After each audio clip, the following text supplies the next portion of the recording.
Suspense. And the producer of radio's outstanding theater of thrills, the master of mystery and adventure, William N. Robson. Everybody knows it is unwise to pick up hitchhikers. It is especially unwise if you are young and pretty and driving a very powerful foreign sports car. You run the risk of losing your money, your car, your life, and possibly your heart, depending on the hitchhiker. Listen. Listen to Miss Barbara Whiting, starring in The Rim of Terror, a tale well calculated to keep you in suspense.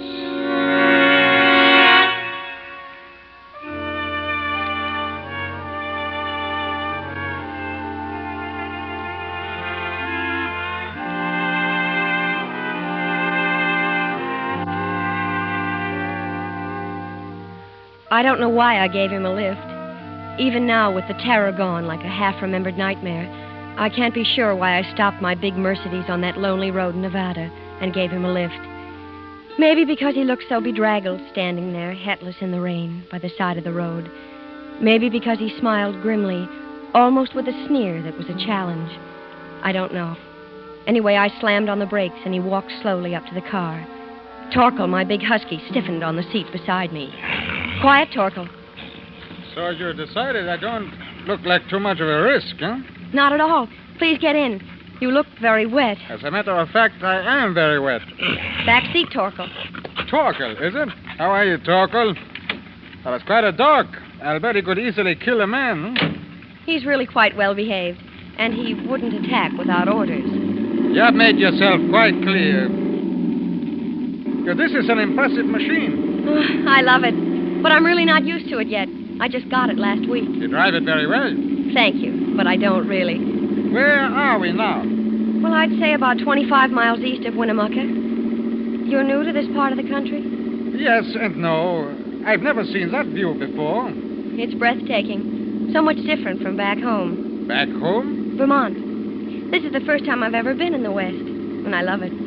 The scenery is so... Yeah, but this particular scenery doesn't appeal to me very much at the moment. Why not? I'd say that there's someone waiting for us down there. Look. I looked. Far below on the valley floor was a fork in the road and an abandoned building. Near it was a black speck that looked like a wagon, and two smaller black specks that moved. Men, no doubt, though from here they looked like ants. I'd suggest slowing down. Not much, though. I expect they are watching us through field glasses. Who? You let me out here. What? This cut hides us from them. Stop the car. Sorry, our ride together must end so soon. Now, don't be afraid. You have your dog sit on the front seat and keep him there until you are safe in Winnemucca. I don't understand. You know what a roadblock is? A roadblock? Are the police after you? Not the police of this country. Now, you just tell them that you haven't seen me and they'll pass you on all right, huh? Goodbye. Thank you. He turned and started climbing the steep bank at the side of the road. He stopped halfway to the top and impatiently motioned me to go on. I slipped the car into gear. I motioned Torkel into the front seat and started down the pass into the desert valley.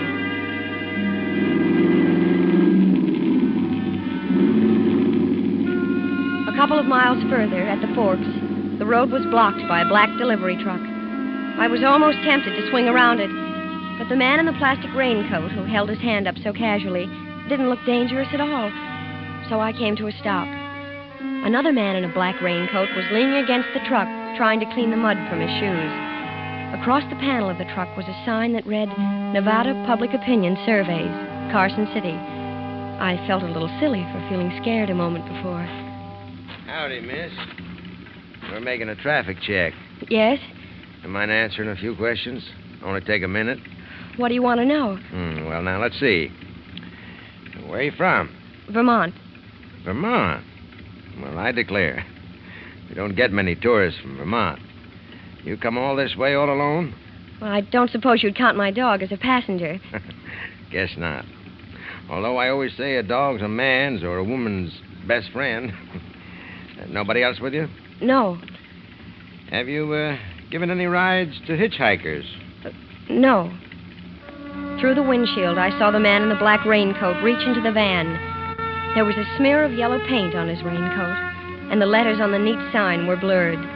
It had been freshly painted, and the paint had rubbed off when he leaned against the sign a moment ago. Well, even if you've given somebody just a short ride, we have to put it down. It's for the statistical average. I'm sorry, but I've lost too much time already. I can't answer any more of your questions. Let's quit stalling, Mr. Smith. The man in the black raincoat was beside the car now, peering in over the interviewer's shoulder. Somebody's been sitting in the seat next to Curlyhead there. You can see where the seat's wet. Ma'am, you can see for yourself. You've had somebody sitting in that seat not very long ago. My dog. Your dog's dry as a bone, ma'am. I'll search the trunk compartment. Maybe she's got him hid in there. Get her keys, will you? Take your hand off the steering wheel. Now, ma'am, just give me the keys. Torkel?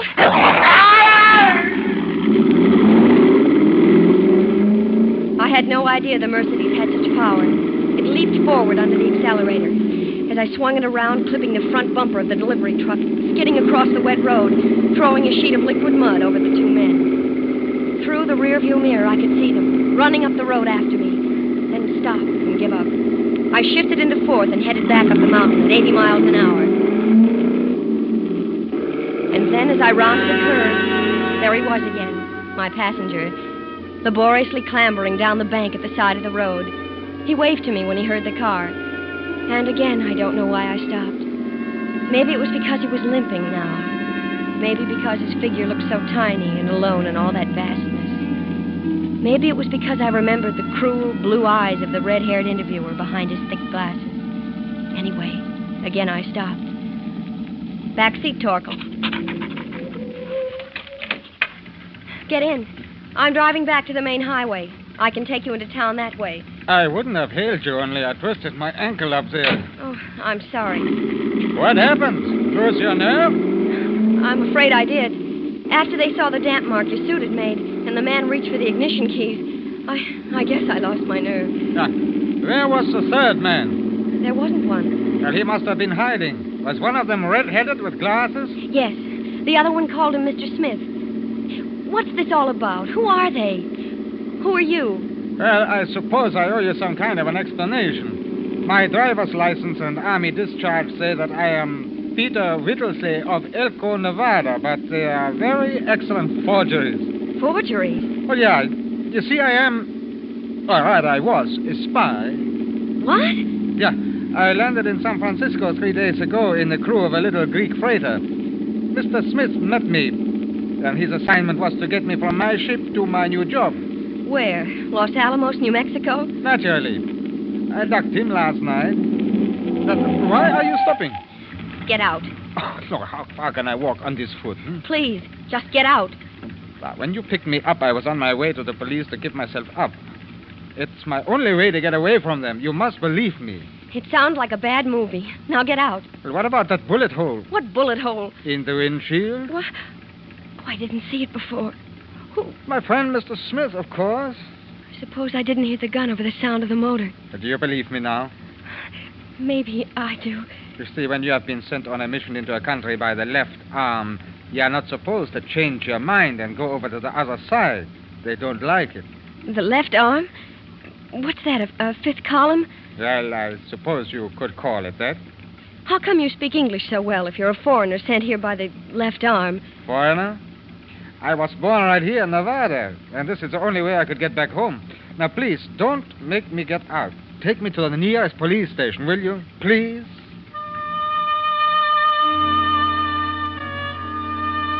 I suppose it was my New England conscience, or maybe just plain old curiosity. Or maybe, well, he was attractive. On the twisting downgrade into Winnemucca, I learned his story. How he'd been born in Nevada of Central European immigrant parents. How he'd been taken back to their homeland when he was a little boy.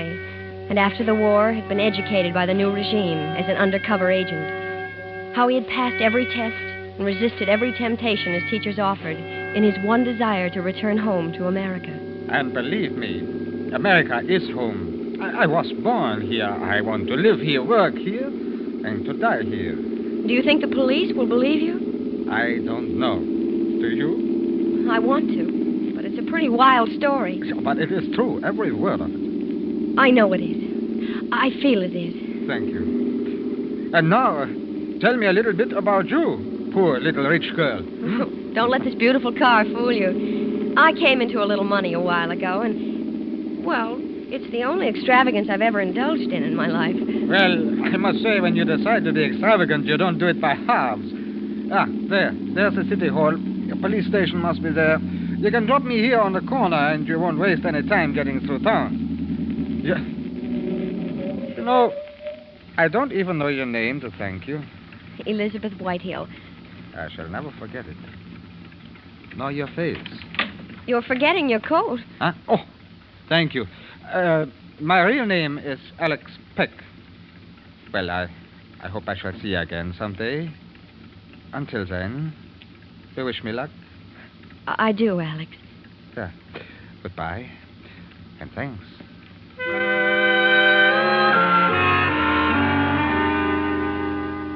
He turned and was gone, limping across the courthouse square, and I suddenly felt very much alone. I wanted to call after him, but of course I didn't. No, I slipped the Mercedes into gear and followed the main highway out of town. Ahead of me lay Seattle and Charles. Good, safe Charles, who wanted to marry me. My little adventure was over, and I was glad. I kept telling myself I was glad while I munched on a sandwich in a roadside stand on the outskirts of town. I kept telling myself that I'd gotten off easy, but I kept thinking of those pale, vicious blue eyes of Mr. Smith, and the way Alex had slumped in fatigue like a very tired little boy. The sandwich lost its taste. I left it uneaten and started west once more for Highway 45 and the straight road across Idaho and Oregon for Seattle. And then a few miles further, Torkel nudged my arm. I glanced at him and slowed down. He had a wallet in his mouth, Alex's wallet. It must have dropped out of his coat as he left the car. He'd need it.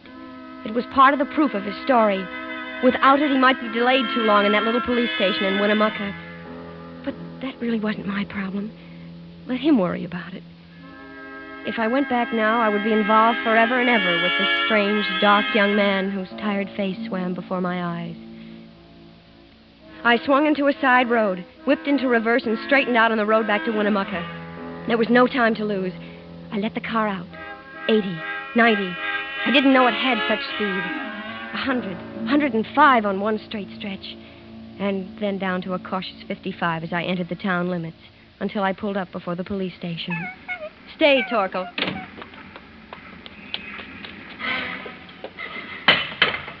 Ma'am?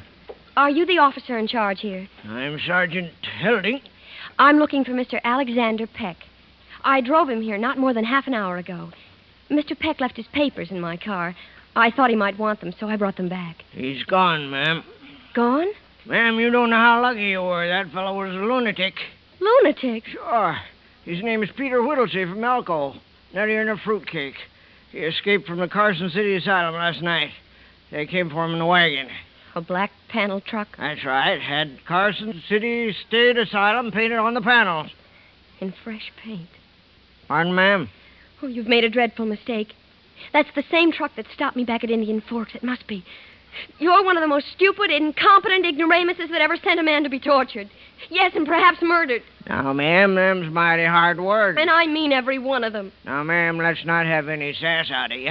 You're too nice a gal to go around picking up strangers. Just run along now, ma'am. We're pretty busy here. But you don't understand. Understand you're wasting our time.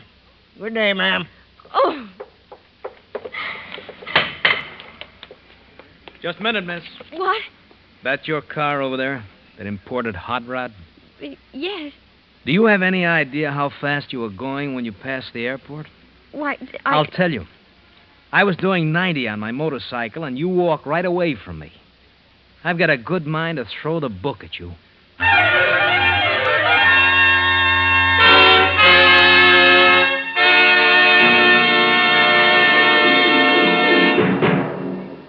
In just a moment, we will continue with Suspense.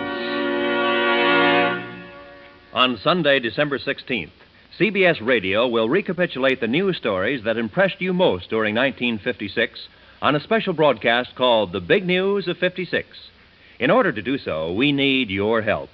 Please write us and let us know which of the year's developments had the biggest impact on you. write to Big News of 56, care of CBS News, 485 Madison Avenue, New York, 22, New York. Do let us know as soon as possible so CBS News can know what you want to hear on the recreation of the Big News of 56 on Sunday, December 16th. And now, we continue with Miss Barbara Whiting in The Rim of Terror, a tale well calculated to keep you in suspense.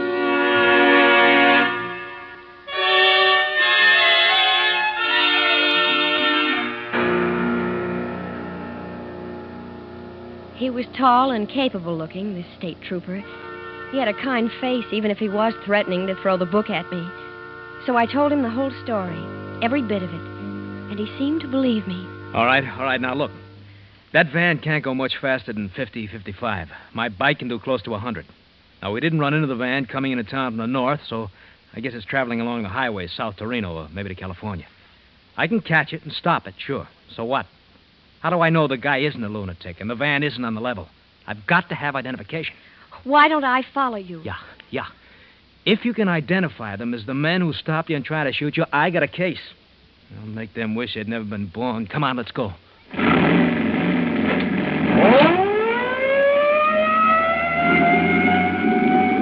Once outside the city limits, the motorcycle leaped forward. I held the car at 60 until the officer was a half a mile ahead of me. Then I accelerated to keep the distance constant. The tachometer crept up to 4,500, 5,000, 6,000 revolutions per minute. The cars we passed were silent blurs, respectfully pulling to one side at the scream of the motorcycle siren. Then, down the shimmering surface of the road, miles ahead of us, appeared a lurching black speck. It was the van.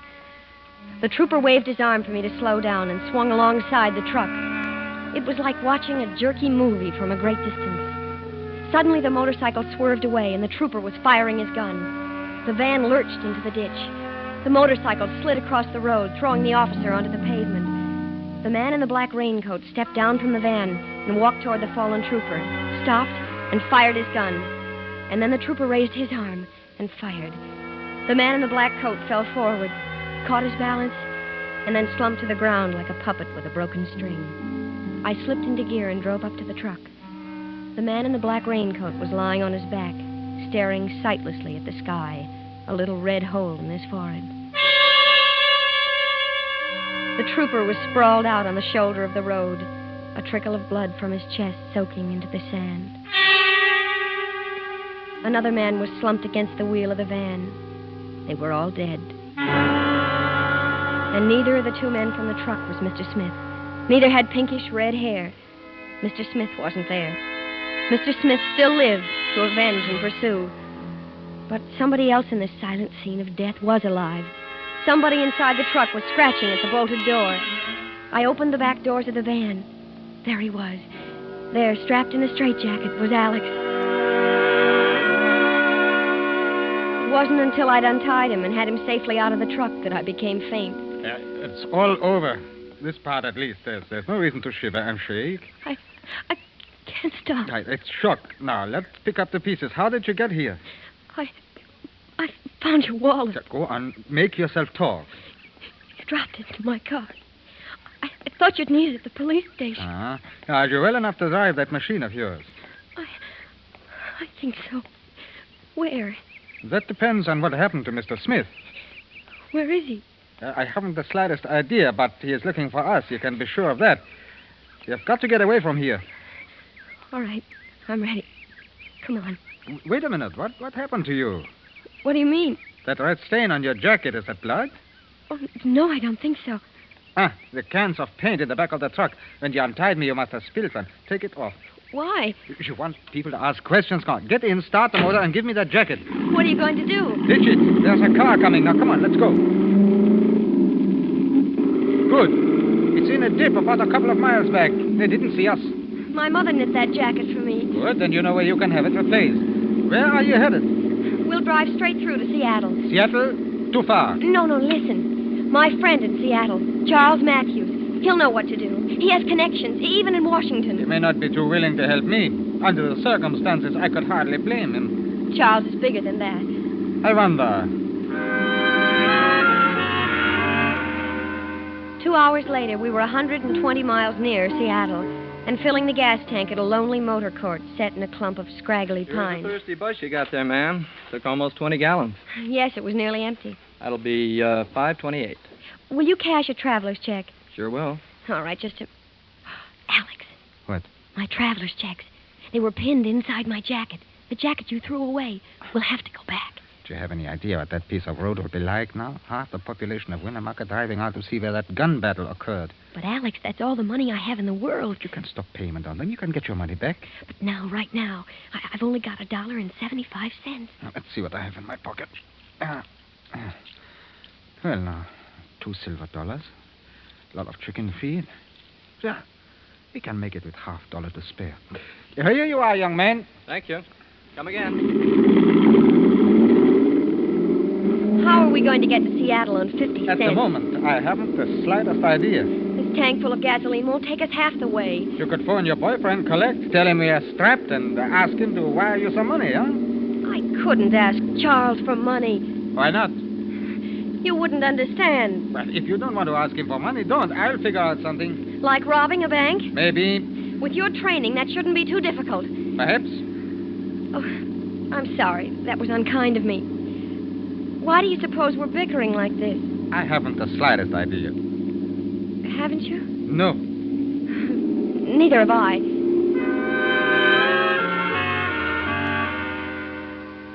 Payette, Idaho was the first big town. It was dark when we got there. Alex told me to pull up in front of the hotel. You can get a room and a hot bath while you're putting in your call to Charles. I can't get a room for 50 cents. Look across the street. That's what I've been waiting for. What? A pawn shop. My watch should be good for a few dollars. It's Swiss. International currency, you know. Swiss watches. Now beat it. Get a bath. I'll take Torkel with me and call you in your room in half an hour. Come on, Torkel. The hotel clerk showed me to a room on the second floor. It wasn't a very quiet room. On the corner beneath my window, the people of Payette were celebrating Old Timers' Day. They had set up a kangaroo court and were trying their fellow townsmen who had failed to cooperate by refusing to raise beards and wear pioneer clothes. But I couldn't waste time watching the fun. I had to get through to Charles. I placed the call and started the bathwater running when there was a knock on the door. Who is it? Here are your towels, ma'am. As I unbolted the door, I happened to glance into the bathroom. There on the rack above the tub, fluffy and white, were my towels. I tried to push the door shut, but it was too late. Mr. Smith shouldered into the room. I started to shout for help, but the sound never came. He hit me in the pit of the stomach with his fist, and I fell across the bed, gasping for breath, as the phone started to ring. I couldn't move. I couldn't make a sound. I lay there with the wind knocked out of me, watching Mr. Smith as he picked up the receiver. Hello? How much delay? Well, just a minute. I'll ask my wife. She says to cancel the call. We'll try later, thank you. Now, young lady, no monkey business. You try to yell and I'll cut off your wind for good. You two, you and Peck, have caused me a deal of trouble. You shouldn't have done that. How did you find it? The left arm never fails. Where's Peck? I don't know. I'll wait for him here. He's sure to return for you. I had to get to Alex. I had to warn him. The bathroom door was open.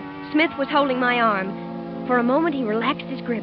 I swung away from him and threw myself into the bathroom, pulling the door shut and locking it. I expected him to shoot through the door, and I ran to the window, ready to jump. But it wasn't necessary. There was a rickety fire escape. I crawled through and ran down the shaky stairs, dropped 6 feet to the mud, and ran around the corner of the building, toward the Old Timers' kangaroo court on the corner. And there was Smith coming toward me through the crowd. He reached his hand out. Well, sir, I whirled around and shouldered my way through the crowd to the table where the announcer was sitting at his microphone. Well, Mr. Tatum, just goes to show you don't raise a beard, you pay a fine. What's that fine, Judge? $5. Suspended for the president of the bank.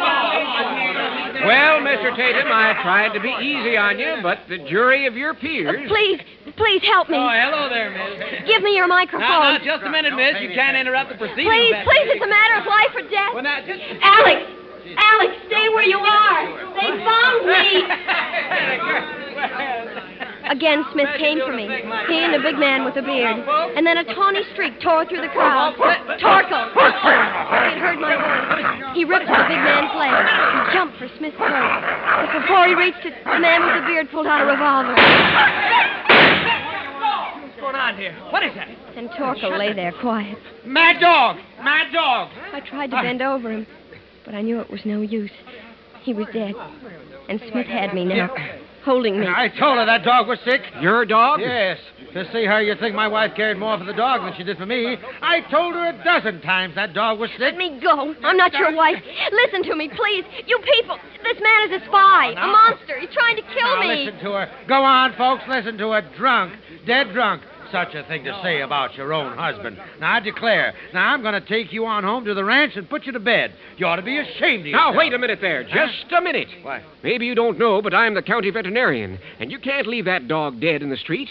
According to law, we got to make an examination of any dog, dead or alive, suspected of rabies. Now, you get that dog in the police wagon. But my wife... I don't care about your wife. She wasn't bit.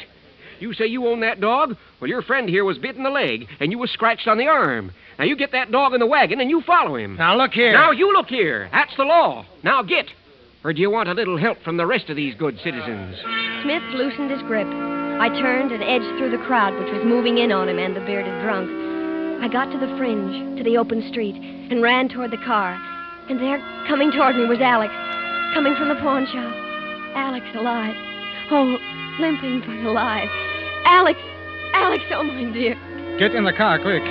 Torkel, they killed Torkel. Get in, you tell me about it later. You've got to get away from here. Smith said he was a mad dog. They're holding him. They said he'd have to have a rabies test because he was bitten. Good. We'll call the FBI from the next town. I've got enough for the watch to buy gas to get us to Seattle. Did you reach Charles? No, Smith got into the room. He hit me. No, you tell me about it later. Now, slow down. Here's the highway signs. San Francisco left. Ah, there we are. Seattle right turn. Hey, I said right. You said San Francisco left. Yes, but... We're not going to Seattle. Well, what about Charles? Who's Charles? But I only got $20 for the watch. I think I can get a little more for the car in San Francisco. Hey. Go to sleep, darling. You must be worn out.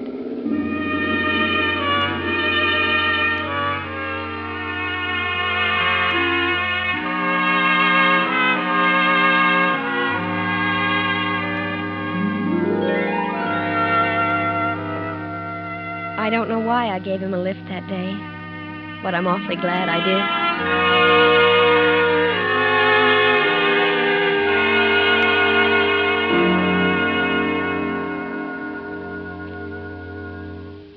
Suspense, in which Miss Barbara Whiting starred in The Rim of Terror, adapted for radio's outstanding theater of thrills by William N. Robeson, from the novel by Hildegard Teilhet.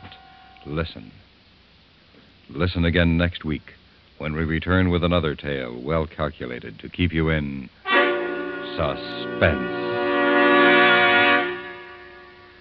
Ben Wright supported Miss Whiting as Alex. Others in the cast included Joe DeSantis, Byron Kane, Junius Matthews, Tony Barrett, and Bill James. The original musical score was composed and conducted by Lynn Murray. Sound patterns by Ray Kemper and Gus Bays. Suspense is produced in Hollywood under the direction of William N. Robeson.